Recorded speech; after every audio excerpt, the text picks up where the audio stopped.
Hello and welcome to a preview of Endless Space 2 Early Access research and economy changes and systems compared to the first one. So, a big change the game has been the research system that has been basically ported in from Endless Legend. So if you played the Endless Legends, they used to have a research system, or they still have a research system in there, where the technology is split into different eras, and it's now directly, basically ported into the Endless Space 2 as well. So there are 5 eras. Currently in the version I'm playing, only basically the first 3 ones are in. And all these eras are split into 4 categories. So technologies that focus on development of your empire, technologies focused on exploration and science, technologies focused on population and diplomacy, and technologies focused on military equipment and defense. And that's just basically a visual split with these. Basically, when you want to do influence stuff and empire stuff and food, you go here. When you want to do war, you go down here. When you want to do science and exploration and colonization, you go up here. And for money and industry, you go down here. Also up here, you have your race-specific research. So we have efficient shielding here and the spacefaring species, for example, and then some other ones coming up in the top here. Basically, all the ship types are up there. And to progress between eras, you need to always research 10 technologies towards your next technological era to unlock the next one.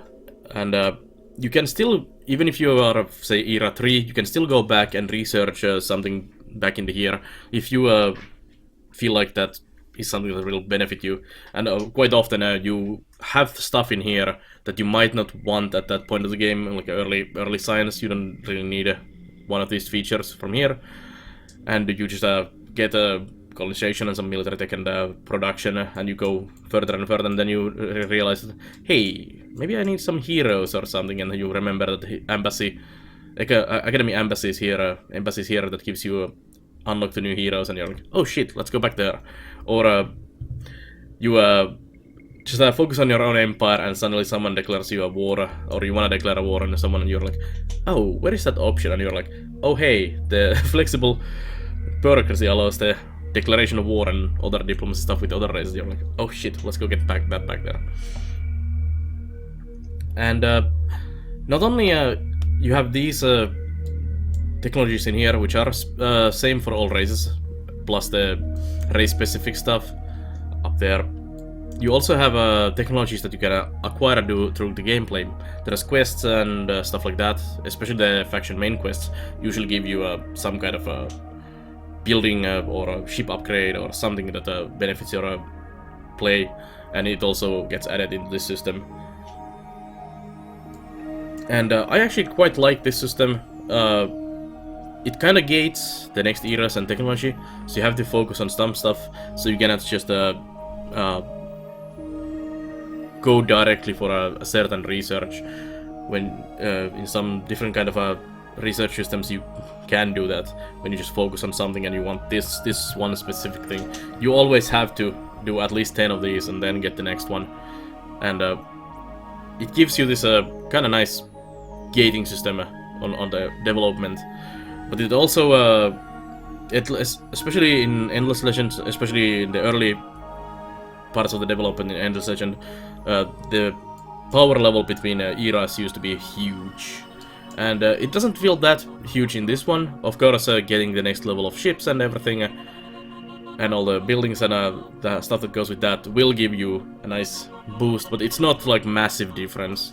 So that the one who is one era ahead of someone else, say Sophons, who are a super research race, if they are like an era ahead of you, and you are still just getting a couple last ones to get to the next era, you are not gonna get totally crushed by them, because it doesn't give you that huge technological benefit. It will give you, of course, an edge to be ahead in the eras, but not that much.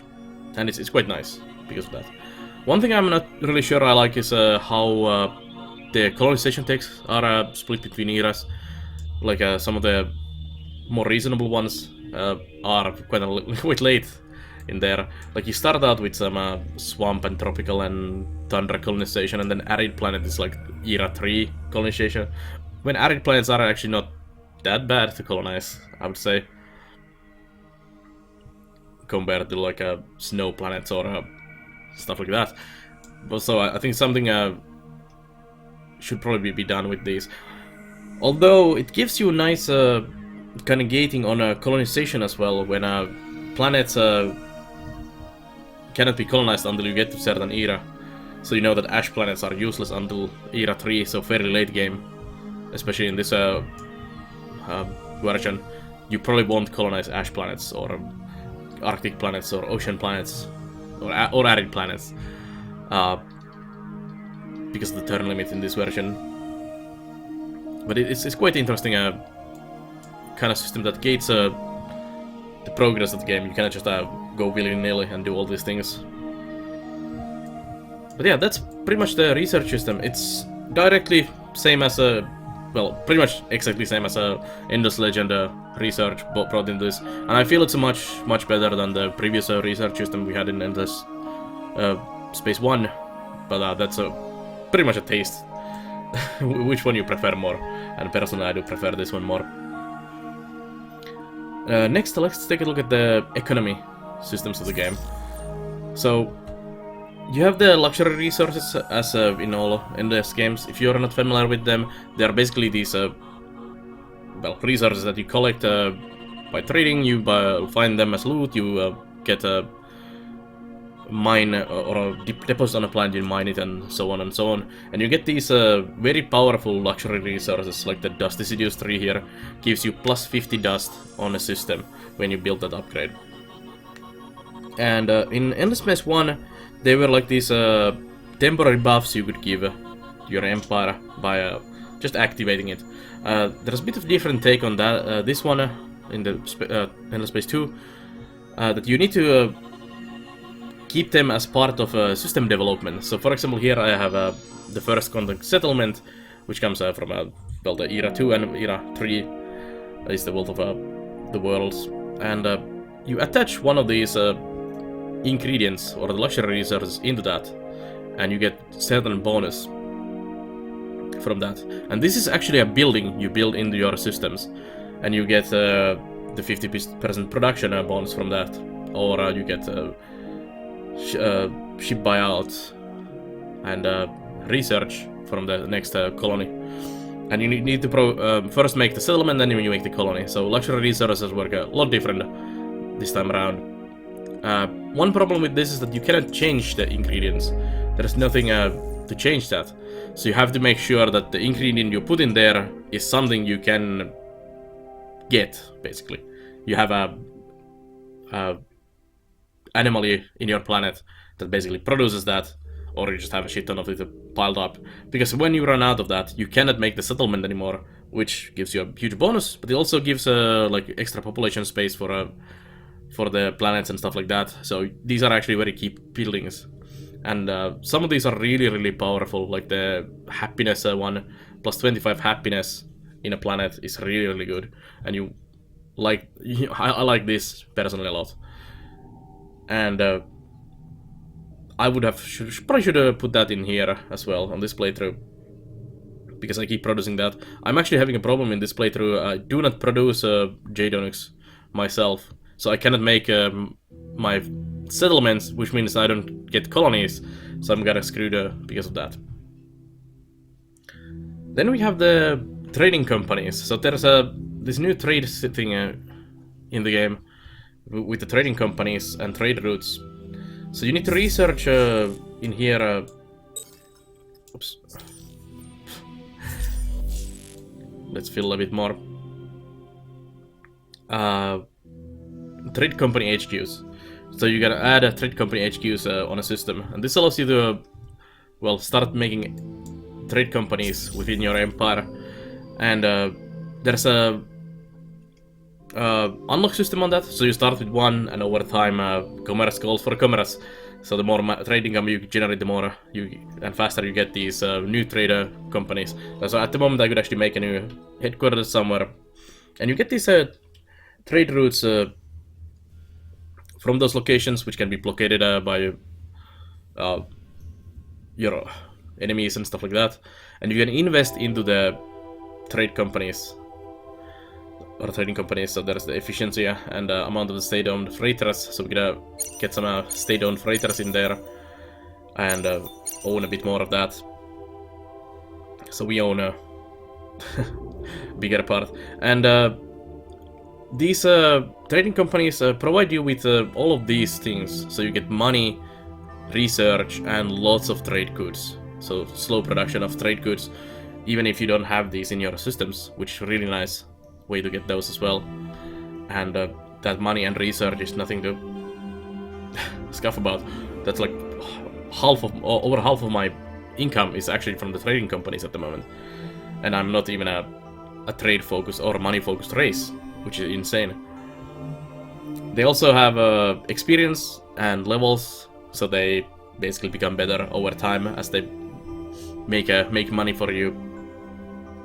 And they're really nice addition to the game and into the economy system.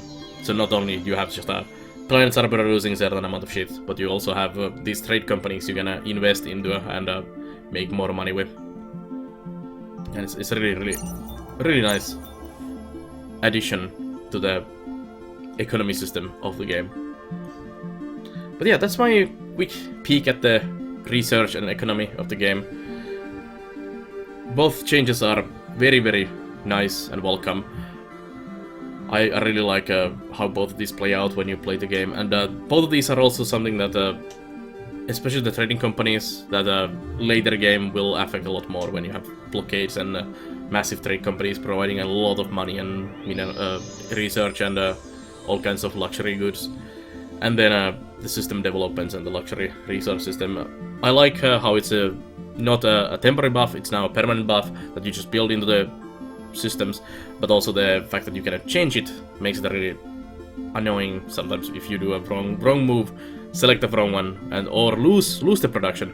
If you have a war with an enemy, so you lose your production of certain luxury good, you are in a trouble because you cannot produce that those buildings anymore, and that then gates and blocks the later productions as well. And they are really powerful, so you do want them rolling. But yeah, that's my quick preview of these systems of the Endless Space 2 in the early access. And thank you for watching this preview. And if you like this one, check out the other previews, reviews, let's plays, and all the other content on the YouTube channel, and check out the live stream on nar.tv or twitch.tv/BlairNar, where I do this game, many other strategy building and management games, and a bit of everything daily. So I'll see you guys there, and have a good time.